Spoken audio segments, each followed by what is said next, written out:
Welcome to Krenko, 10th Street Kingpin. As far as our opening hand goes, yeah, I like this, but man, there's just not a lot of action. So let's go and mulligan on this one. And yeah, we'll keep on this one. Don't want to go past that. We'll keep, hope see what the scry is, Wasteland. Yeah, we can just go and put that on the bottom right now. We already got Ghost Quarter in the hand. And then anything else, we're going to let our opponent get this game started. And also, just a little bit of a note, if you hear some crunching, that's Sturgill, that's my dog. I do apologize, but I'm trying to record right now, and the only way to get him, he's a puppy, and the only way to get him to kind of simmer down is to give him a treat. So he's just kind of munching on his treat. So hopefully my mic is not picking up too much of it.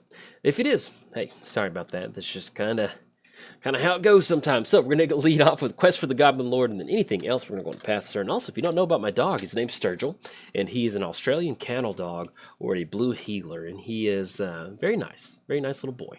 So, and then Maze of Ith, that's why we're running Ghost Quarter in here, because we want to stop letting opponents off to a really kind of rough start. Yavi Maya Hollow with Maze of Ith, so we got a little time to set some stuff up. So let's go Mountain, let's go Shuko. I think that's how you say it. We're going to have Shuko enter the battlefield, and then anything else, pass turn to our opponent. We're playing Krenko, the 10th Street Kingpin. Mr. Looter himself, whenever Krenko, 10th Street Kingpin attacks, and this is some weird mana base from our opponent. Really weird. So let's go Mountain. And the cool thing about Krenko and Maze of Ith is that we're going to be able to dodge that. So I think at this point we just go Krenko because we need to start getting these Gerblins going. I like that. We're going to get Shuko onto Krenko 10th Street. And then that's going to allow us to kind of really buff the power and toughness. Get an extra quest for the Goblin Lord. Yes, definitely want to use that ability. Let's put Shuko onto Krenko, and then anything else we're going to go and pass the turn. But yeah, whenever Krenko attacks, put a +1 count on it. Then create a number of 1/1 red goblin creature tokens equal to Krenko's power. Playing gets Sirach Dragonclaw. Flash spell can't be countered. Creature spells you control can't be countered. Then other creatures you control have trample. So we did cover both commanders. And alright, so we don't hit another piece of ramp. So let's go Mountain. Let's go and push in with Krenko. That's going to be at least 3 goblins on the battlefield. That should trigger almost. We'll be almost triggering the quest for the Goblin Lord. So we're going to get those goblins, get that +1 counter. Now the good thing about Maze of Ith being on the battlefield is that actually kind of helps us with Krenko. And let's say our opponent has some sort of, they don't really have any board state. We're still going to get these goblins swinging in, which is what we want to. So we're going to always yes, and then always yield to that quest for the Goblin Lord, the Gerblin Lord, the Master Gerblin. Look at that art. I love that. I love the Goblin's role within Magic, and if I remember, I'll tell you about a Goblin comic book that I read, and that was really good. So we swing in, deal no damage, but we get 3 Goblins on the battlefield for the Krenko. Goblin damage has been dealt, and then we're going to go and pass the turn to our opponent. So we did cover both commanders. Leave a quick shout out to our sponsors, MTGOTraders. If you need to build your very own Krenko Goblin army to steal stuff and get a bunch of Goblins, some really nice rummaging. Be sure to check out MTGOTraders.com. They've got you covered for any sort of goblin needs you may have. And also, shout out to inkgaming.com. Say you're in the market for a custom playmat or a dice bag or a t-shirt, be sure to check out inkgaming.com. You can use coupon code JOLT to get 10% off your order and help the channel out at the same time. Or you can go to their website, type in JOLT539. You can see some of my playmat designs, and you can kind of see some of the cool stuff out there, and also support the channel that way by buying a playmat. And so that's just kind of a, and some of these playmat designs, just kind of having some fun. Now, we've got a very weird mana, but there's something fishy going over here with our opponent. I don't know what's going on. Bioessence Hydra, okay. And it's one of those, when you play a game of Commander sometimes, and they're doing something, like, what's going on? What are y'all doing? What's happening? All right, so they're still going to leave up Maze of Ith, so we get Mountain down. And I guess, so we go Maul, we can still equip it. It's going to be +1 additional. Yeah, I kind of like that. So we go Mountain. Let's go Maul. This going to be 1, 2, 3. We can equip it for 1. Now, unfortunately, we can't get down Fire Diamond and equip, but at this point, we just want to get as much damage as possible, get as many Gerblins on the battlefield. And as you can see, we can already push past that Hydra over there. So let's go and swing in with the 6/6. And at this point, we're just going to swing in with all the goblins, because these goblins come cheap, and we're going to have Quest for the Goblin Lord active right now. So, oh, look at that. We got a bunch of 7, we got 21 points of damage. They're going to untap Krenko with Maze of Ith, but we already got 9 coming across in goblins, so we'll take that. Now, unfortunately, we'll probably end up going for Siege Gang Commander next turn. We're not really going to have that much mana to go for activations, but with an active Quest for the Goblin Lord, we can definitely get some good stuff done. And last but not least, I started a Patreon. So if you'd like to contribute to the Patreon, it is there. You can get your name at the beginning or the ending of the credits, whatever kind of floats your boat. And if you can't, no problem at all. Just tell somebody about the channel. So that is another way to kind of do that. So opponent's going to be adding 6 mana to their mana pool. Let's see what they're getting down right now. But I think at this point we can definitely get some pretty good damage in on them. All right, so they're going to make... Oh, they went for Shahili's Artistry, making a copy of Krenko and Tenza, Goto's Maul. Okay. And once we... Oh, look at that. Actually, that's going to be a really good chunk of mana. So we go Ghost Quarter. How do we want to set this up? So we're going to be able to add at least 10 mana to our mana pool. And if we set it for the back end, we actually should be in a pretty good spot. So let's do this. So let's go for Ghost Quarter on Maze of Ith. And we're going to go battle him and end up with a bunch of CG and Commander activations. I think that'll be pretty good because they can't really stop Krenko at this point right now. And then once we get those extra Gerblins, we can end up with a ton of mana in our mana pool. So let's go and swing in, get those extra Goblins. And that should actually be damage either way. So, because 9 times 3, that's going to be 27. They can block 2 of them, but we got Krenko coming down, and that'll be enough. But you can also see what this deck is trying to do. You can see where we've got like 20-something creatures on the battlefield. We've got Battle Him, and you can add that mana to our mana pool and get out CG and Commander, end up with some active Goblins. So either way, all right, if you enjoyed the video, like and subscribe. Thanks. Bye. Welcome to God Eternal Oketra, the god of all kitty cats. Hope you're excited. As far as our opening hand goes, we're going to keep on this one. I like it. We've got some good stuff in the hand. We've got Anointed Procession. We have Cathar's Crusade, Selfless Spirit to definitely protect ourselves from some sort of destruction from our opponent. And yeah, this is a beautiful opening hand. Only thing to make it better with some fast mana. Let's go lead off with Plains.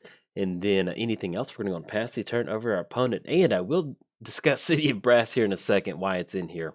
We're playing God Eternal Oketra, the god of all kitty cats and the god of knocking drinks off the table. Double strike whenever you cast a creature spell. Create a 4/4 black zombie creature warrior token with vigilance. Then whenever God Eternal Oketra dies or is put into exile from the battlefield, you may put it into its owner's library. Third from the top. And our opponent's going to discard a wasteland. So I definitely appreciate that. That could have been something that would have destroyed our lands with, but I'm glad they didn't. We're playing against mono white, so that's probably why. Why not cash that in? Let's go Plains, and then we're just going to go and hold on to Selfless Spirit at this point, because I'd rather cash it in for a zombie token if possible. Then we'll go and pass turn over opponent. Playing against Nicol Bolas, the Ravager. Flying, whenever Nicol Bolas enters the battlefield, each opponent discards a card. Then for a 7-mana activation, exile Nicol Bolas, return to the battlefield as a Planeswalker. He's going to return as Nicol Bolas, the Arisen. +2, draw 2 cards. -3, deals 2 damage to target creature or Planeswalker. -4, put target creature or Planeswalker card from a graveyard onto the battlefield under your control. Then for a -12, exile all but the bottom card of target player's library. And we'll see if we've got the new one in here. Each opponent's going to discard a card. So I think at this point, Cathar's Crusade is a really nice card to have, but it is kind of a win more card at this point right now. So we're going to click OK on Cathar's Crusade. That's going to be really hard for us to get going. And then probably end up going O-Ring on Liliana. Oh, no! Oh, man, that stings. That really hurts. Okay. All right, hit the F6 button, auto-yielded through the turn. And anyway, we'll bounce back from it. So technically, we just kind of went back on, we just skipped our turn. So what ends up happening is you hit the F6 button. If you hit it right when your opponent hits it, then that's kind of what happens. So a little bit of a misplay on my part right there. We'll have to discard a card. We'll get rid of City of Brass. And then if our opponent goes for the Liliana activation, which is going to make them get rid of a card. I guess at this point we'll get rid of Selfless Spirit because we still want to deal with that Liliana. So we're going to get rid of Selfless Spirit and not click. So basically what happens is you hit the auto yield button. If you hit it at the same time as your opponent does, that's pretty much what just happened. So let's go O-Ring on Liliana, but we're not going to give the game up just yet. Not going to let a mistake like that stop us from winning. Might end up making the difference, but at least we got rid of Liliana. Opponent has no cards in the hand, and they don't have a way to get Nicol Bolas to flip. So if we can get to that magic 5 mana with God Eternal Oketra, I'll be able to bounce back from this, especially if we get down Anointed Procession. That'll be really good for us. So let's give a quick shout out to our sponsors, MTGOTraders. If you're going to build your very own kitty cat god deck, zombie god, be sure to hit up MTGOTraders. They got all these zombies and cat cards that you may need.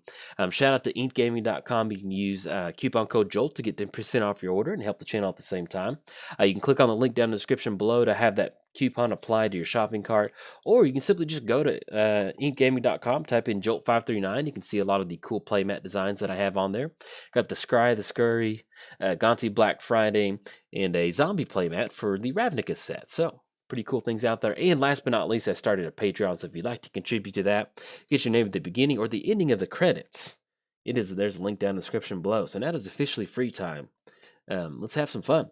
I think at this point we just go Anointed Procession. Yeah, because that's going to be a lot of tokens. It's going to be really hard for Jace to deal with. So all of these cards, we're going to add 4 white. Get down Anointed Procession, and we're going to go and pass the turn. So next turn, we do have Inventor's Fair. We can get down. Oh yeah, and as far as City of Brass, why is City of Brass in here? When I build a new commander deck, I'm at the point now where I have like 100 commander decks, and typically if there's an idea I have for a commander, I've probably already built a previous version of that deck in some form or fashion. So what I did is I built I used the Darien, King of Keldor build, and then, I never just rip a commander straight for straight, the commander swap on it. I always build it to that commander. But there's a lot of times where Jace, Architect of Thought, reveal the top 3 cards into 2 piles, put 1 pile in your hand, and the other, I guess at this point, yeah, we'll just split it up like that. That's going to give them a lot of land drops, but I don't know if they grab a Trinket Mage, but I think we're okay leaving it like that. And, but yeah, there's a lot of times where I start a build with a deck that I've already built. I cut 20, 30, 40 cards from it, and then you maybe just using the mana base. And basically, I thought I got all the pain lands out, but I left City of Brass in. So anyway, this is a holdover from a Darien build where, you're going to have a lot of painful lands, even though you're playing mono white. It's a little bit of a holdover, so that's why that one's in there. All right, so we run into Palace Jailer. We go Inventor's Fair. That's going to be 1, 2, 3, 4, 5, 6, 7, and then 8. And actually, they can flip Nicol Bolas pretty quick if they wanted to. So we kind of in a weird spot. So we're going to go Palace Jailer. That's going to be a little bit extra card draw. And if we go God Eternal Oketra, it's just really not going to do much. We get a catcher down. They go for the -1, bounce it back to the hand. So I think at this point, we just go Palace Jailer. Yeah, this is definitely an uphill battle. Fighting against this is definitely more of a competitive build from our opponent. But hey, that's how Commander is sometimes. So we're going to try our best. So I think if we're going to try to close this one out, we need to get some sort of card advantage token going, or we're going to send Nicol Bolas back to the command zone. That does force us to discard a card, but for getting rid of Loxodon Gatekeeper, that is, worse things could be happening at that point. So this going to be Palace Jailer, and we'll become the Monarch, and I'm not really sure what else they could be doing with that Talisman of Dominance, but... all right, so yeah, we're going to get the Monarch token, and anything else, we'll... and then we draw into planes. All right, so I'll take this. So we do cash in a card draw, and we'll see what our opponent get down. So now with us getting down Palace Jailer, that's going to do one main thing in this particular scenario, is that it's going...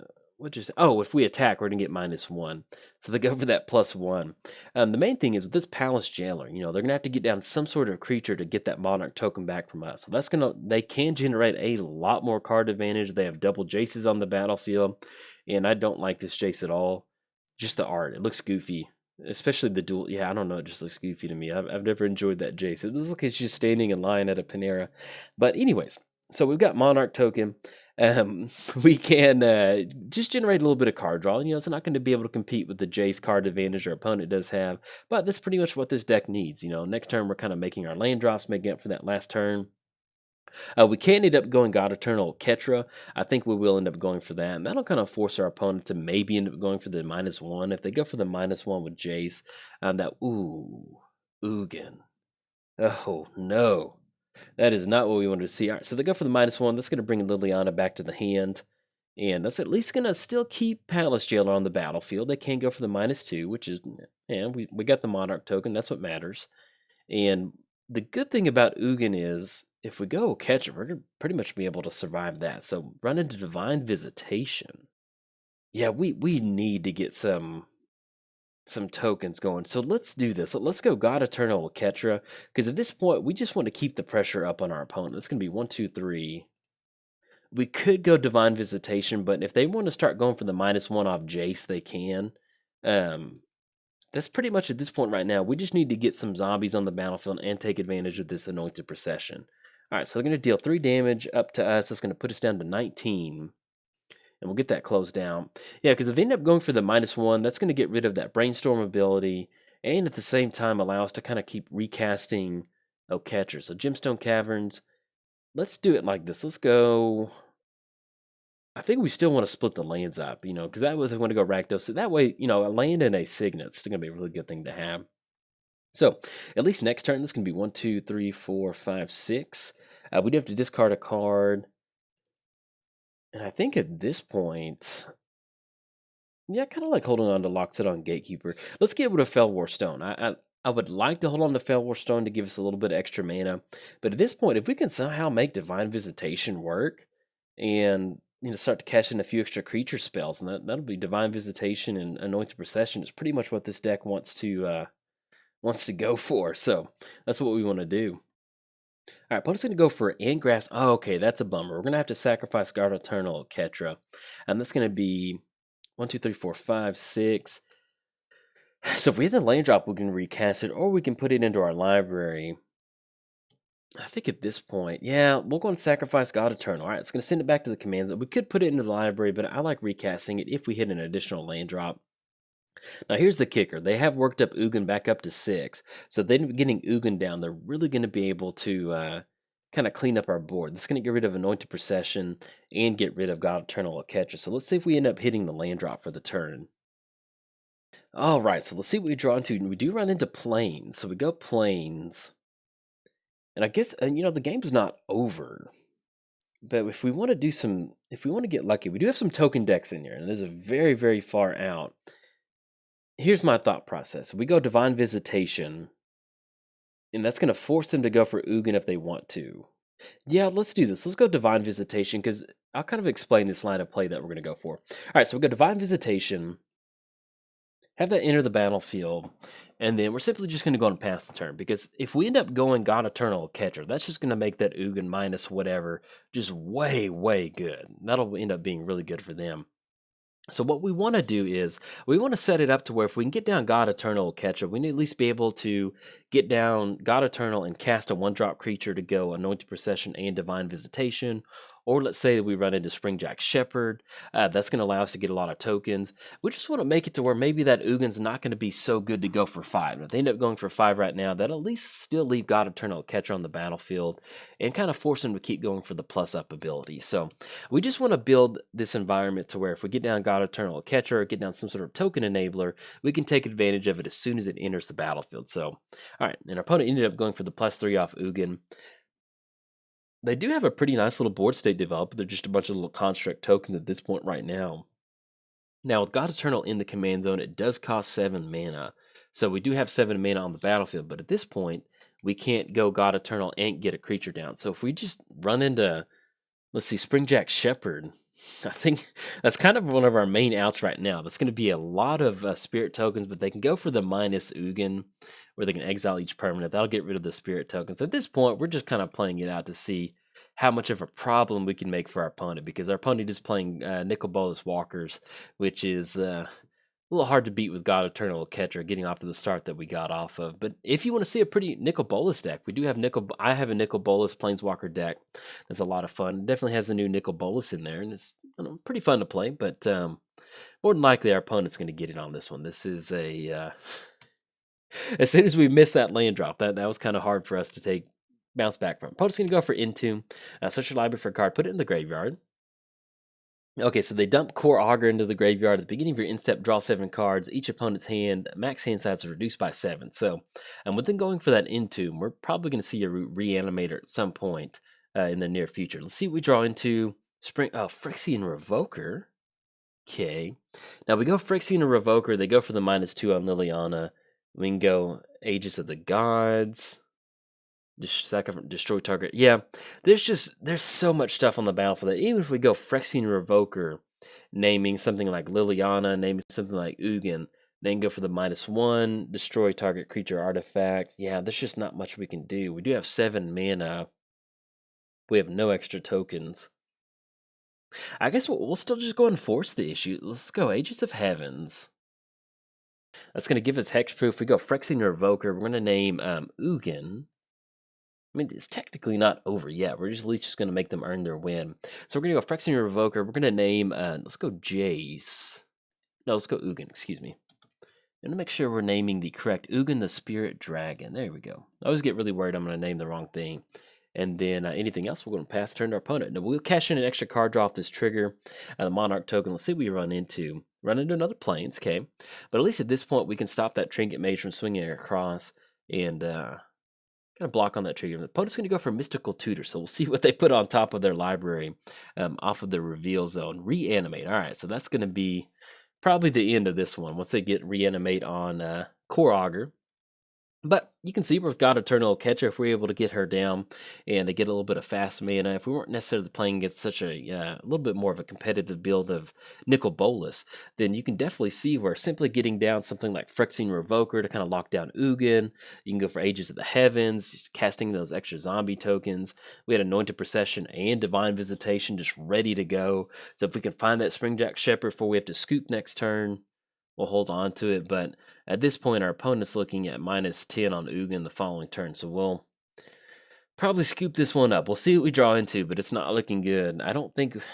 Yeah, we don't have... I need to put the... I don't really play a ton of mono white, but I need to put the... I can't remember what board wipe it is, where I think you can destroy... If there's X or more permanents on the battlefield, that'll get rid of a lot of these creatures. So let's go ahead and dump the Loxodon Gatekeeper, because there's no way we can go God Eternal Oketra and that, and we need as much mana as possible for next turn. So they're going to pass the turn. We'll see what we run into. The only thing that's going to give us an out is going to be Springjack Shepherd, and that's just going to be more of a moral victory, so we can see all the fun tokens on the battlefield. But good game to our opponent on this one. All right, Coalition Relic. And they do it going for Reanimate on Core Augur, putting them down to 5. Now, we don't have any direct damage that we can deal to our opponent.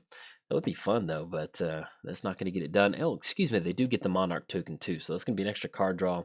They're going to draw 7 cards, and then reduce by 7. So we'll see what cards they end up dumping off this. Chrome Mox and Smoldering Marsh, and we run into Marble Diamond. So good game to our opponent. They're going to get it on this. We're going to go and scoop this one up. They've got the -10 on Ugin. They've got a whole just mess of stuff over there. Got everything else. So anyway, good game to our opponent. They're definitely able to take this one pretty quick. And let's get this out of the way so we can talk about what we were talking about. But anyway, with God Eternal Oketra, you can definitely see where this was, we had the board state really just ready to go for God Eternal, and this is exactly what you're going to do to get maximum value. You're going to get down God Eternal Oketra, go Divine Visitation, get those Angel tokens. You know, a 4/4 zombie is nice, but if you can turn that into a 4/4 flying token with Vigilance, that's a little bit better. So even running something like Divine Visitation, that's nice to kind of cleanse the zombie tokens into angels, whatever sort of lore, however that works. And then even something like Anointed Procession, you know, you can see where going Phyrexian Revoker, going Age of the Gods, giving us that nice hexproof is going to really kind of get that going. And then, yeah, other than that, it's pretty good. So if you enjoyed the video, like and subscribe. Thanks. Bye. Welcome to Feather, the Redeemed. As far as our opening hand goes, yes, we're going to keep on this one. I like it. We've got... yeah, we've got some pretty good stuff. We've got some utility creatures, and we've got a spell that can give us some sort of card advantage and some sort of exile effect. And, ooh, opponent's off to a nice start with that Mana Crypt. I was just about to say, the only thing that would make this hand better is if we had some Mana Acceler, but we will not be beggars. I mean, we will certainly take this opening hand. Let's go for Temple of Triumph. Let's go and get that down. Let's get the Scry going. The Scurry, the Fever, the Insanity. Do we want Ancient Amphitheater? 1, 2, 3, 4... 5. You know what? Yeah, I guess we're going to put that on top because, well, we do have a turn 2. Yeah, well, there's 1, 2, 3, 4. No, we actually, let's go and put that on the bottom because I want to get some sort of spell with some of these creatures. And then we're going to go and pass the turn over to our opponent. We are playing Feather, the Redeemed, Flying.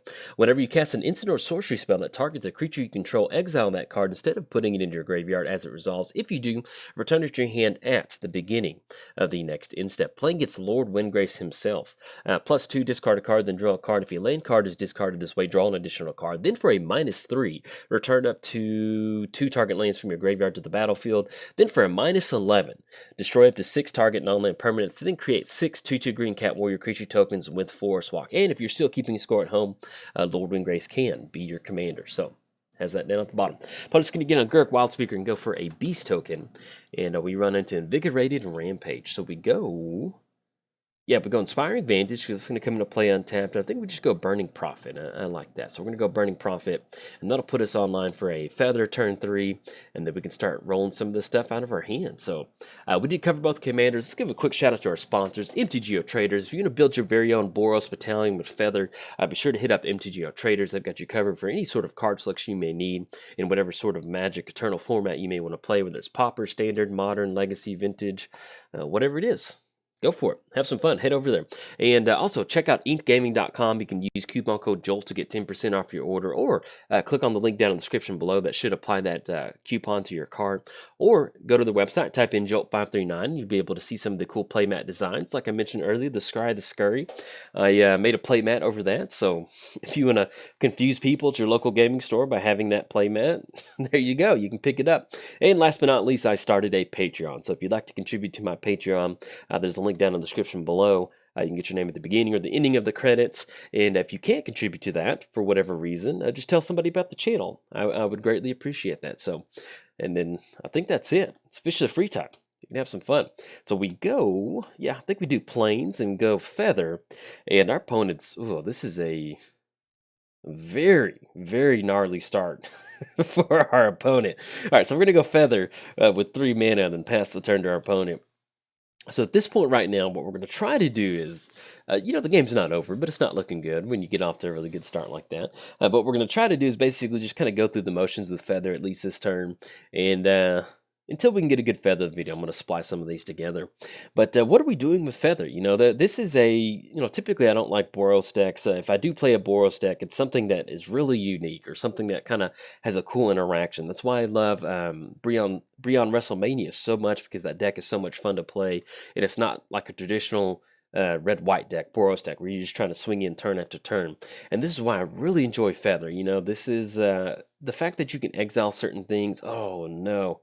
Okay, so opponents, they're going to definitely be able to keep Feather in check at this point. That's one of the downsides of this deck. It's almost like playing Nekaswing. You need him on the battlefield for this deck to really kind of operate at a good function.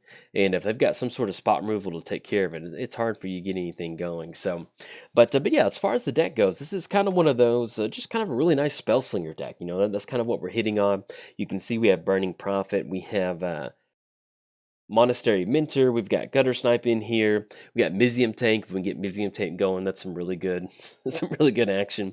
And whoa, man, this is a there's just Burning Prophet staring down all these Planeswalkers, just completely staring at staring back at him. All right, so we run into Swords to Plowshare. So we go Mountain for the turn. Yeah, this is we need to get Feather back down. If we've got a chance at doing anything, we need to get Feather, but they're going to be able to go for the -1 every single turn. But that still puts us in a spot where we can go for Sheltering Light, so I think we need to do that. So let's go Fire Diamond. Yeah, because that's going to put us at 5 mana for next turn. We're going to get a Scry. Ooh, Soul Ring. That'll give us some colorless mana. Yeah, I like that. We'll put Soul Ring on top. Let's put Fire Diamond down. And there's nothing else that we can do, so let's just go and pass the turn over to our opponent.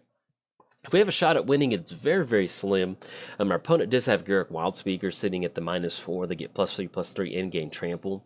And so if you saw my Rolesk video the other day, played against our opponent with Rolesk, and I went for a Garruk Wildspeaker trample effect, and did some pretty good damage. So if our opponent's going to be able to get the +3/+3 and trample against us, then we had it coming. That's just when you play Commander, there's not a ton of people that play Magic Online Commander. I mean, there's a good amount. You can typically find games most of the time, but there's it's just like a local gaming store. You've got your same core Commander people, and so I recognize screen names. So if our opponent can jam that Garruk Wildspeaker, I know they certainly want to do that, because they get some pretty good stuff. Now, opponent, yeah, before they crack that. Yeah, they're going to get another creature down. What we can do, yeah, we need to go Swords to Plowshare on that. We'll wait for them to crack Misty to get that down. And I hit F3, so we should be able to go for this Swords to Plowshare. If I didn't hit the auto yield button, oh, that's a bummer. Okay, well, they're going to be able to get it on this one. I thought I hit the F3 button, and what we could have done in response to that Misty is gone for Swords to Plowshare on Omnath to kind of stop that extra elemental. So at least next turn, we are looking, yeah, we're going to go for that now at least. Source to Plowshare on Omnath. We'll get an extra scry. That's going to be Soul Ring on top, but we are staring down a Gurk Wildspeaker next turn, so that's going to be a little rough for us. We're going to leave that Soul Ring on top. And I'll still end up posting this video in some form or fashion. So, all right, so I'm going to return those lands back to the battlefield. I'm thankful we're able to dodge a couple more elementals. Either way, once they get that trample effect with 2/5/5s, it's pretty hard to do anything about that. But we're going to try our best. So let's see what else they get down. Okay, an opponent's going to go Death Sprout on Prophet. Yeah, that's, Prophet is one of those nice cards to have in the deck sometimes. But if we can't get her down and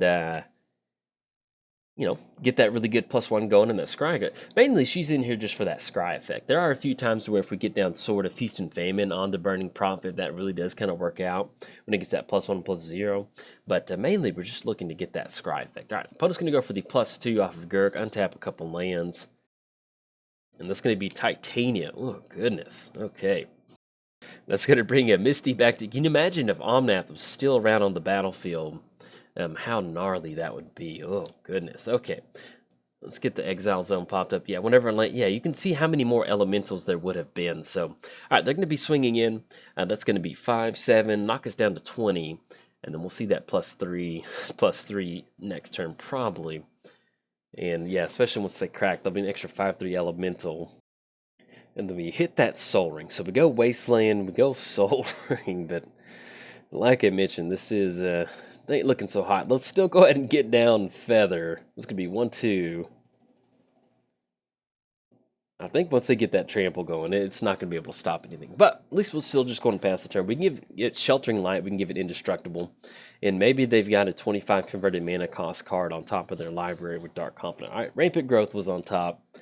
We'll see its Feather just staring down an entire elemental army coming out of Lord of Grace's estate. So, yep, they're going to go for that +3/+3. Like I mentioned, if you want to check out that Roll-S video, we did this to our opponent. So, to get them to do it back to us about a week later, hey, that's some good magic. So, we're going to go let them all swing across. Good game. Yeah, when we're playing against people in the MTGO room and... I don't know, that just feels pretty good that they get to do the same thing we did to them. So anyway, shout out to our opponent. They're going to take it on this one, so I'll still end up posting this video just to be a fair shot for our opponent, just to see that we've evened the board with Gurk Wildspeaker activation. So if you enjoyed the video, like and subscribe. Thanks. Bye.